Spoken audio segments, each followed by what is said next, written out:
Aberdeen lining up to make Lyall Cameron theirs, and Rangers might just let it happen. Danny Roll facing Celtic with a growing injury list and key doubts at the worst time. Tuur Rommens already talking derby war and ready for 2 March showdowns at Ibrox. Now I'm telling you, I can feel it in my bones. If we smash 1,000 subscribers before Old Firm Day, Rangers are putting 4 past them. 4-0? Trust it. So get subscribed now. So Aberdeen suddenly fancy themselves as bargain hunters again, do they? They've got Lyall Cameron on loan from Rangers, and now they'll be sniffing around for a permanent deal come the summer, because they can see what we all can see. The lad's got quality. Rangers signed him on a free after 3 strong seasons at Dundee, proper numbers for a midfielder, goals and assists, and it looked like a clever bit of business at the time. But here's the rub. He comes to Ibrox, and in the first half of the season, he barely gets a look in. 10 appearances, in and out, no rhythm, no trust. And once a player feels like an afterthought, you can see why he'd take a loan just to play football again. Aberdeen gave him that. Minutes, responsibility, a role that matters. And by the sound of it, he's not just jogging about up there either. He's keeping the ball, hitting his long passes, no daft mistakes costing goals. The numbers back it up, and their fans are already doing that thing where they pretend they've discovered a gem, when really, Rangers put the shine on the deal in the first place. Now the uncomfortable bit for us. Midfield at Rangers is crowded. New faces come in, injured lads come back, and suddenly Cameron's path looks blocked again. Not because he's no good, but because Rangers keep stacking bodies in the engine room and then acting surprised when a young player wants a clear run somewhere else. So Aberdeen will push for a permanent move because they can offer him something Rangers, right now, might not. A guaranteed place, week in, week out. And Rangers might be tempted to cash in because a free transfer turning into a fee looks tidy on paper, doesn't it? But tell me this, if he's good enough to start and grow at Pittodrie, why wasn't he handled properly at Ibrox in the first place? This is the bit that boils your blood before a derby. You spend all week building up to Rangers versus Celtic at Ibrox, and then the injury list starts creeping in like damp through the walls.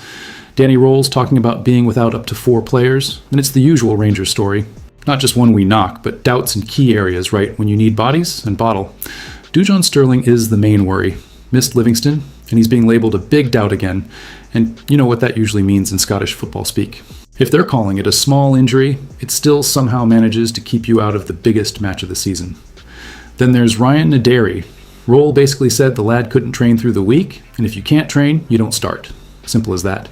He still got on the pitch off the bench, but that's not the same as being sharp and ready to go from the first whistle when Ibrox is demanding blood. And it doesn't stop there. Bailey Rice is still classed as long-term, so don't expect miracles.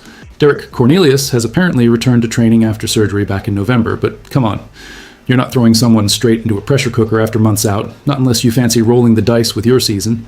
Connor Barron's the other one. He was meant to be out around 3 months from early January, which points to early April for a return. That's no use to you when Celtic are coming to town right now. So Rangers go into the derby with the stakes sky high. Hearts sitting ahead, Rangers chasing, and Celtic lurking with that game in hand.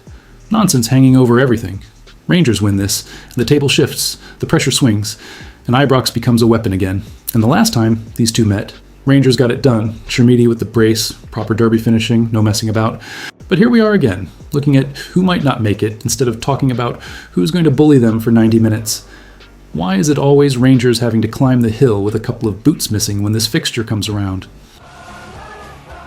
So the new lad Tuur Rommens has barely had time to hang his coat up at Ibrox, and he's already talking the right language.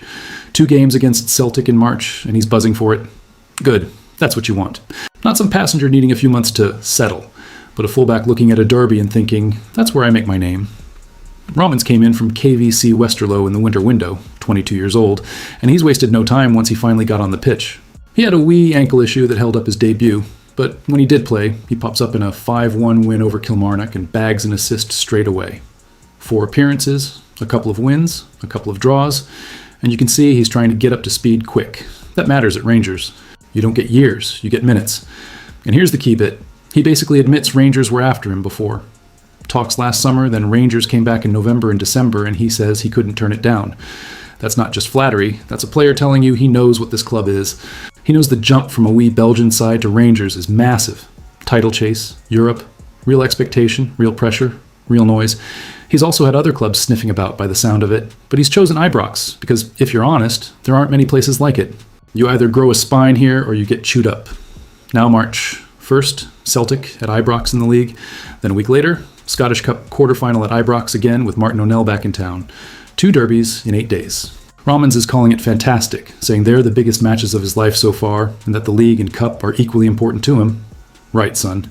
If you mean it, you'll learn quickly what equally important looks like in Glasgow when Celtic walk into your stadium twice in a week.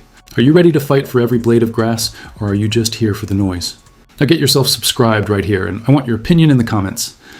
Do you really think there's no space for Lyall Cameron in this Rangers side, or is he exactly what we need as a proper luxury squad option?